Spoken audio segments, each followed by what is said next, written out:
Rhodes Media.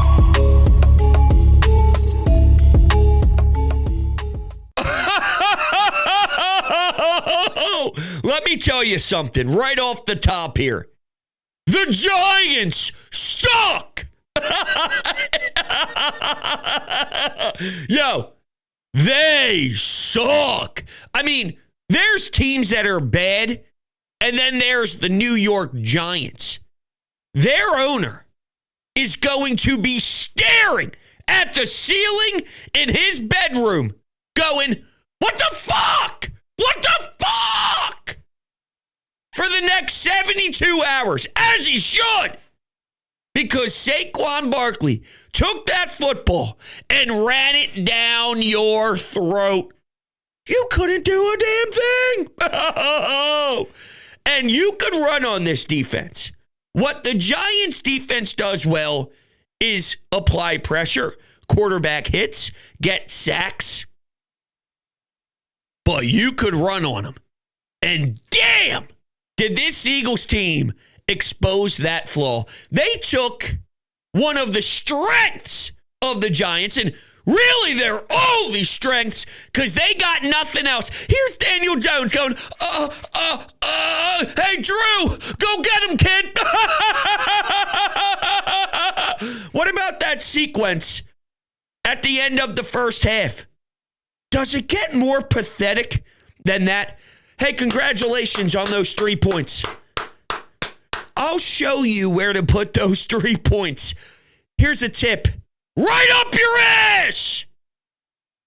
What a loser mentality from a loser organization.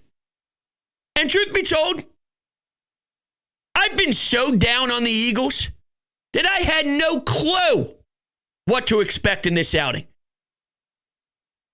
I thought the Eagles were so atrocious that it's possible they're on the level of the Giants. Now, the Eagles still may not be good, but let me explain something. The Giants blow! Here's Saquon dancing and partying for 55, for 42, for 18, for 26, for 99, for 63, for 52! Heisman, he's lowering the shoulder, he's popping people's head back, he's moving people 5 yards backwards when they're trying to make a tackle. Ran with a purpose. You're going to be thinking about me all week. You're going to be worried about the next time we line up. And you're probably going to be discussing the Saquon Barkley contract for the rest of your life, knowing you let me go to the Eagles so I can annihilate you. I'm watching Cam Jurgens create space and give these backs plenty of turf to do whatever the hell they wanted. And he's running down the field just like Jason Kelce. The amount of replays we would watch during broadcasts of the announcers highlighting Kelce, saying, look at this guy and what he's able to create. That one sequence, if you had no clue, you would think that was Jason Kelce. It's Cam Jurgens. You're without Mailata. You lose Mekhi Becton. And look, you could have made the debate that Mekhi Becton should have played left tackle and Tyler Steen could have played at right guard instead of Fred Johnson. Here's why I didn't mind it, though. Dexter Lawrence is no joke. And if you want to add some solid beef at the right guard position, prior to knowing the injuries, by the way, Dallas Goedert, a tight end who helps out in the blocking department, not there. And just able to constantly pound. There are areas that I'm not satisfied with. But before we get to those points, because I'm not going to put a blindfold on all of the issues. Jalen, we'll get into the passing game. But let me tie a bow on the overall view of the action. It's a damn good win. It's good for confidence. It's good for momentum. It's good for swag. There's some winnable games coming up here. Maybe you could string something together. I think Vic Fangio is starting to figure out a little bit more of his identity defensively. Now, I'm not necessarily sure if Bryce Huff is thrilled with the way he's being utilized, but I can see some stuff starting to form. Full disclosure, do I think Nolan Smith and Nakobe Dean are now game wreckers for getting home as much as they did? No. I think part of it is you played Cleveland and now you're playing the New York Giants. Their offensive line has sucked the entire time I've been born. Eli Manning sitting there in the pocket getting wrecked. Guys can get home against the Giants. It is what it is. But maybe there's something starting to brew. Right? Bryce Huff got a full sack. You know you are one of the most pathetic teams on planet Earth if Bryce Huff can record a full sack. I'm just saying. So no, I don't think now all of a sudden it's where we need it to be and the eye candy is back with this team. But it's nice to know it's in there. I didn't know if they could even do that against a team that can't play. Because guess what? The Browns can't play, and they couldn't do this against them. I think the added motivation of in-division rival, it's the Giants and the Saquon factor. But I thought the Giants would actually come out with some sort of purpose because in regards to motivation, I think it's easier to be the team that Saquon was on previously, to try and prove him wrong, to shut him up, compared to the team that goes, yeah, I got Saquon's back, and let's go to war. I think it's easier to be the Giants because it's more disrespectful, even though he wanted to be there. You lose all that context. He went to the Eagles. He went to one of your biggest rivals. And they came out as flat as humanly possible. They can't score a touchdown at MetLife. The Eagles can't score a point in the first quarter. And let me give you some numbers just to put it in perspective on how bad that is. Because I'm worried about our passing game. It's happened 3 times that this deep into the season, since 2005, so almost 20 years, it's happened 3 times that teams couldn't score in the first quarter. The record of those 3 teams, 0-16, a 4-win team, 4-13, and 5-11. So those are the records. This team has way too much talent to be that bad. Ross Tucker said it best. When you look at this team, when they thrive offensively with some of these shots, their best offense is nonsensical deep balls. I mean, what does that tell you? If the best way your team is moving the football is nonsensical deep throws. It was a beautiful dot, and it was a dime that Jalen hit A.J. Brown with. There's no joke. Not everybody can make that throw. That's what keeps me holding on to this hope that Jalen Hurts is the guy. But there were a lot of reasons throughout this game where I go, is Jalen Hurts the guy? He misses Devontae Smith wide open right before that 4th down conversion. He missed Saquon Barkley wide open in the end zone. He's taking sacks and running backwards and going the wrong way.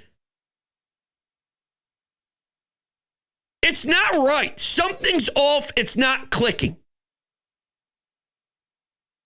They finished, 10 of 14 in the pass game? You could get away with it against the Giants. But you need to have flow. I don't know what their pass game tries to generate. And I love the fact that you can rely on superstar talent. A.J. Brown's going to beat a lot of people, but how about when Jalen Hurts is taking a one-on-one shot with Jahan Dotson, of all people, instead of looking A.J. Brown's way?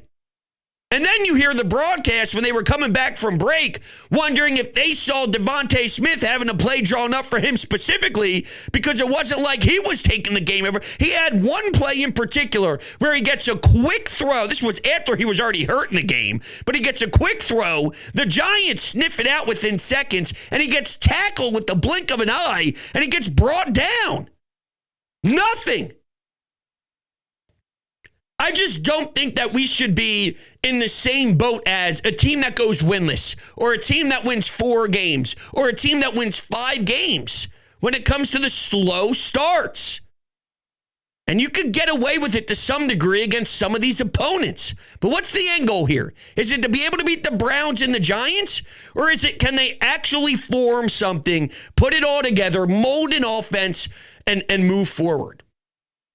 They tried that stupid-ass Wildcat play when they were actually starting to generate some movement with their offense. They get to about half field. They try that trickery out, and then it fails instantly. You're losing yards. Finally had life. You finally had momentum. You finally had a groove with the offense, which I've been begging for. And then you throw that slop into the mix, and then poof, all of it's gone. So it took them a bit to get going, but once they got going and they got that comfortable lead, you could see it in Daniel Jones's eyes that they had zero belief. Even with Neighbors being back, there's just nothing there. Nothing there. Daniel Jones is under duress in a half of a second. His offensive line's getting torched.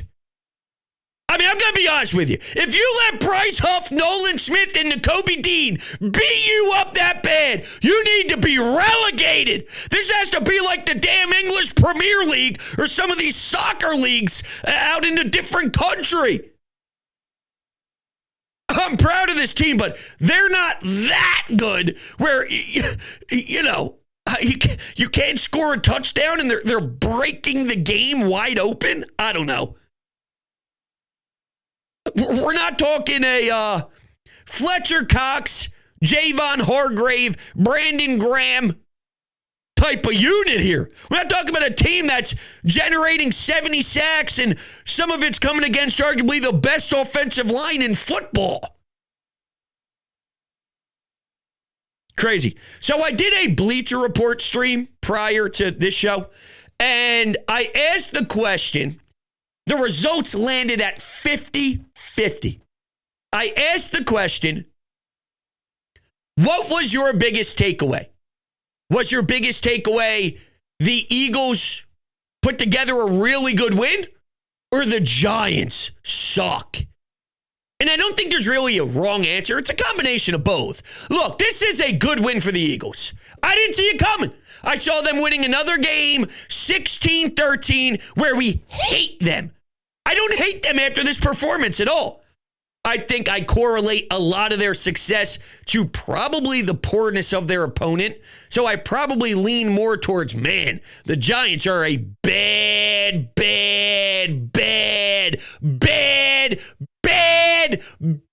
football team. Like, bad football team. Who lost to them? How do they have 2 wins? They need to be relegated. Those 2 teams have to be kicked out of the league today. If I'm Roger Goodell. That's how pathetic it is to drop to that team. I probably lean more towards the latter. But if your perspective is, look at how they dominated the run game. They didn't overcomplicate it. It wouldn't have surprised me if they tried to force the pass game. Like, one of my big fears was they thinking, them overcomplicating it. The Eagles thinking, the Giants know Saquon's getting the ball, so let's do the opposite. When the Giants can't stop the run, they're now going to try and pass because the Giants are so prepared for the run, they're going to try and play what they would call a chess match. and overcomplicate. When just pound the damn rock. They did what they needed to expose the flaws of that team. Go. Do it. Each week is different. This week, hand it off a billion times. Even Gainwell was able to get in on all the love. Hurts with his legs on that third down. Now, truth be told, they couldn't convert a third down ever.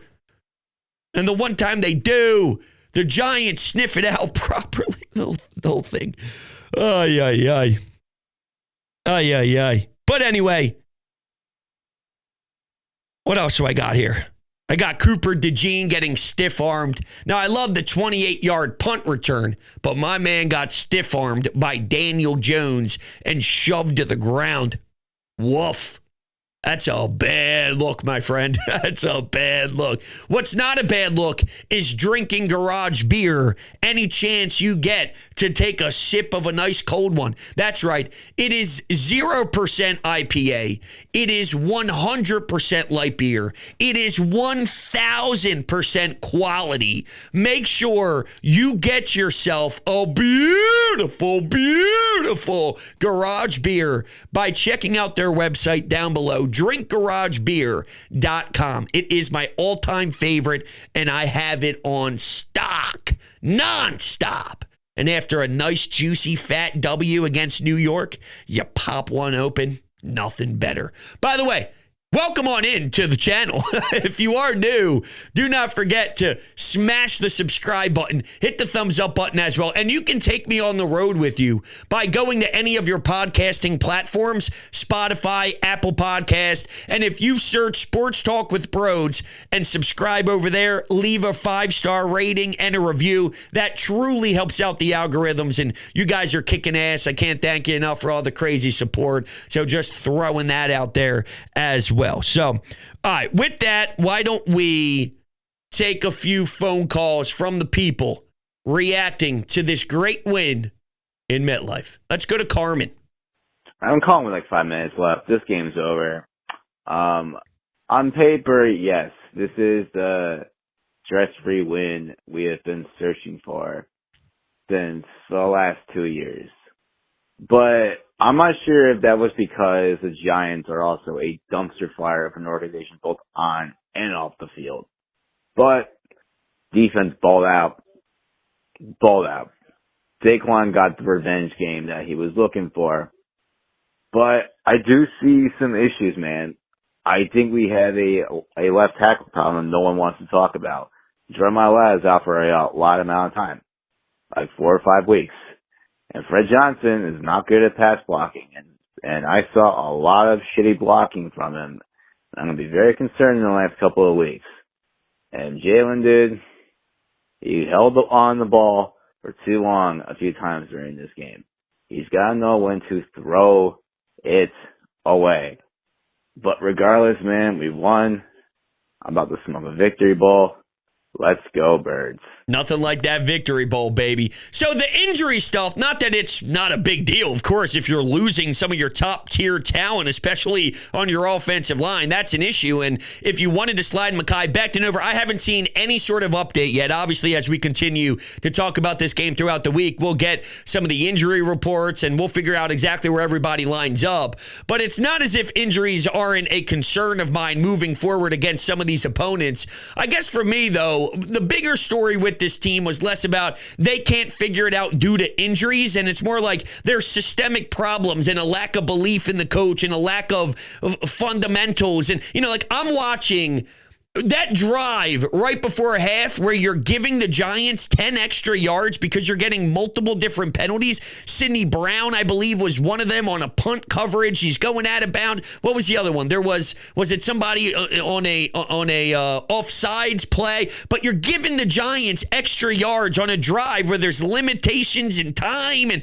timeouts. They're getting close to the end zone, and you're lucky there was an offensive pass interference call because that could have costed you. Before before the kickoff of the game starts, I'm watching a penalty. The game didn't even start yet. The clock didn't even tick yet. You're kicking the ball off, and there's already a penalty. I just think there's so much going on with this team outside of injuries, and I'm sure some of you are thinking, well, Broads, Devontae missed time, and Goddard's now missing time, and AJ missed time prior to the bye, and maybe that's the reason why the team hasn't looked as sound as you would like. And it's deeper than that, though. We all have eyes. We all watch this team prior to this game in particular. Something hasn't been right with just the nature and the state of the team from the surface level. So while I'm not disagreeing with we need to figure out who's going to play the offensive line next week, maybe it's because I have so much belief in Jeff Stoutland, even though there are flaws in some of these guys that are out there. I've been looking at it more just with an 1,000-foot view, more of the bird's eye view of, I don't believe in the state of the franchise. That's so much bigger than we got to worry about who's playing right guard on Sunday. So I don't know. Maybe that's flawed by me, though. I'm not telling you I'm right by any means. But that's just sort of how my mind is. And this game at least showed me for another week that they aren't as incompetent as the Giants are. Which I guess, 2 thumbs up, because there was a chance that they were. I talked about this Saturday afternoon on WIP for 4 hours. The entire show was I'm spooked. We came in and out of break of our commercials with Halloween music and, scary ghost sounds and all sorts of haunted house music because I was spooked. There was a chance that this team would maybe not even be able to compete with the Giants. I don't know. That's how down bad I was. That's how much I was in disbelief with some of the crap I was watching over the last 6 weeks prior to this game in MetLife. So I know this is baby steps, but we took baby steps. It's better than going backwards. Right? Right? Yeah. So you mentioned Jalen. Jalen's not playing good enough. Not playing good enough. He's not passing the ball well enough. Sometimes your superstars make plays. You can win games because A.J. Brown and Saquon Barkley are just flat out better than everybody else. And we've seen that happen a couple different times. That play at the end of last week to throw it to A.J. Brown, that's not a smart football play. That is a dumb, stupid football play. The quarterback checked to it, and your superstar talent made it happen. But that is a dumb football play. Saquon, sometimes when the team looks lifeless, takes one and flips the field, breaks away, and helps it with momentum. Like, that's why you go get these type of guys. But Jalen's not all there right now. Maybe it's fixable, maybe it's not. Here's the flip side, though. Then he throws a dime to AJ. And that dime to AJ was fantastic. It was so great. So it's in there. It's about consistency. And I'm a Jalen Hurts guy. I mean, I think Jalen Hurts is a strong quarterback. But I started to wonder. And I still wonder now. But when he flirts in these throws that are so unbelievable, I go, damn. Now, can we eliminate all the other crap? Am I asking for too much? But yeah, I don't think Jalen was good enough. Not at all. It was 10 of 14. That's not good enough, especially with the throws he left out there on the field. You can't be missing that. Missing touchdown, missing third down throws to Devontae Smith, where they're pointing out on the broadcast that, like, the concept is drawn up for that route. In theory, like, that's the route you should be looking for. How do you miss that? And then it leads you to a fourth down where you got to go for it on a must-have it, and AJ makes an electric pass and a great throw and all, or a good catch, but you put yourself in that position. Why? Let's go back to the phones. I mean, great win for the Birds today. Nothing much else to say. I think that was definitely a step in the right direction. Okay, I know the Giants are a really bad football team, But let's not forget that we played a really bad football team last week, and it was a one-score game. I mean, this was a complete stress-free, dominant win, okay? We're not there yet, okay? I mean, let's make that very clear. We're not there yet. And then no first quarter points again. That's definitely an issue. Jalen Hurts missing wide open guys. I mean, clearly something's not working there. But, I think the turnovers, clearly in the bye week, there was definitely an emphasis Good point. on, let's cut down on the turnovers. Great point. I think we've played a lot more past two games. The brand of football we're playing has been definitely cleaner than what it was before the bye week. I know we had the whole blocked field goal touchdown last week. That sucked. But, I mean, turnover-free day today. Saquon Barkley was great, as expected. Huge test next week against the Bengals, okay? We're playing a really good football team next week. I know it hasn't really gone their way this year, but there is no denying that offense is no joke. Got a really good quarterback, and it's gonna be a test, and I'm looking forward to it. Go Birds! Thank you for the call. I don't know who the Bengals are. Quite frankly, I really don't know. I'm not necessarily sure who the Bengals are. I mean, they should be a good football team, but I don't know. But that's not here nor there today. I think you nailed it with the lack of turnovers. I mean, that's a big deal. It's a huge deal. Jalen was throwing constant interceptions nonstop. So if we think about the progression, you go from missing throws and throwing into double coverage and turning the football over to now you're not turning the football over and you're missing throws. Maybe by week 9, 10, 11, 12, we iron out the kinks of missing the throws. And it's a new coordinator. I hate to do this, but it's the new coordinator. It's the new plays. It's the new designs. It's the new concepts. And that whole marriage together takes a little bit to blend. I'm not fully buying it. Maybe Jalen does just have issues with reading the field and making the proper throws at times. It looked like he didn't trust his offensive line, so he started to pan down, look at what pressure was coming, and that took his eyes off the field, and he stopped looking through his progressions, and then he ends up losing yards after that. The whole thing was super sloppy, but he is playing way better in the department of not turning the rock over, and that is a massive game changer. A massive game changer. Handing the other team 3 points if you hold them to a field goal, handing the other team 7 points. You cannot sustain winning when that is the case. You are putting your team at such a disadvantage. Then you got to somehow find a way to counter that. So whether you explode offensively twice the amount you should, which they're having a problem just doing it on a normal basis, they'd have to double that to make up for the turnovers that they're causing, or if their defense was to have a pick six, or if their special teams was to have a field goal block, and they take it home the other way. If you're throwing 2 interceptions and the other team scoring points off of it, even if it's field goals, you got to make up for that somehow, and that's hard when you can't even do your job normally. It's the first time we see them do their job normally. They can't even do the job normally. That's brutal. Brutal. So I think that is one of the biggest positives since the bye week ended. And I'm sure they did focus on that. I know they focused on the hot starts too. So let's lay it out this way. If we know 2 things were extremely emphasized over the bye, one was we got to stop putting the ball in harm's way. That has a fat green check mark next to it. The other is we got to start out strong. Wow, you couldn't have a fatter red X mark next to that one. That's crazy. You'd think you'd accidentally get a touchdown, accidentally score points. And I don't want to hear for a second that they're in their own heads at this point. Stop it. Think about the teams that would die to have these type of players on their roster to produce for them. Ridiculous. All right, we'll end with Malcolm in Georgia. Hey, bros. Malcolm from Georgia here. Don't you really like those 1 o'clock games? Especially when you get a win.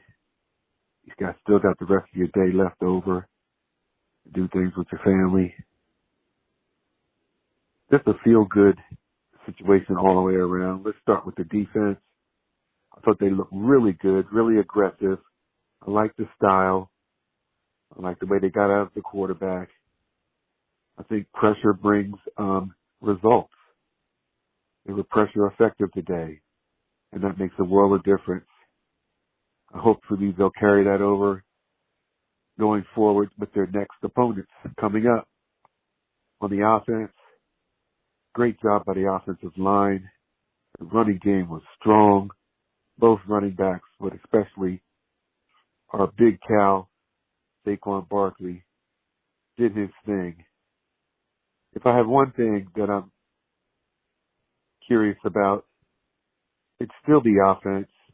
All right, so I'm glad that I'm not the only one that feels this strongly about it, because I didn't know, and look, I just keep it 100 with you, but I didn't know if everyone was going to be riding the high of how good the game looked, that maybe you kind of throw the whole offense, Jalen Hurts passing game off to the side and just appreciate it, because it's been so long since we had a calm game, where we had a game where we didn't have to be on the edge of our seats and feel like we had to rip our hair out because they were that problematic. So it's been so long. Sometimes you kind of remove some of the nitpicky stuff, but it's not nitpicky stuff. I don't see it that way. I think it's like a legitimate concern through 7 weeks is this pass game is not as clean as it needs to be. But looking at some of our future opponents, the Bengals next week, as mentioned, the Jags, who got a win against the Patriots in London this morning, the Cowboys, who suck, the Commanders, and I saw at the time of this recording, Jaden Daniels went to the back with an injury, so I don't know the current update on that. The Rams after that, I mean, listen. One game isn't swaying me, and the Browns game wasn't impressive. So this is one impressive win. We got a long ways to go before I buy in and have 2 feet in. Well, I'm just saying, there's a chance.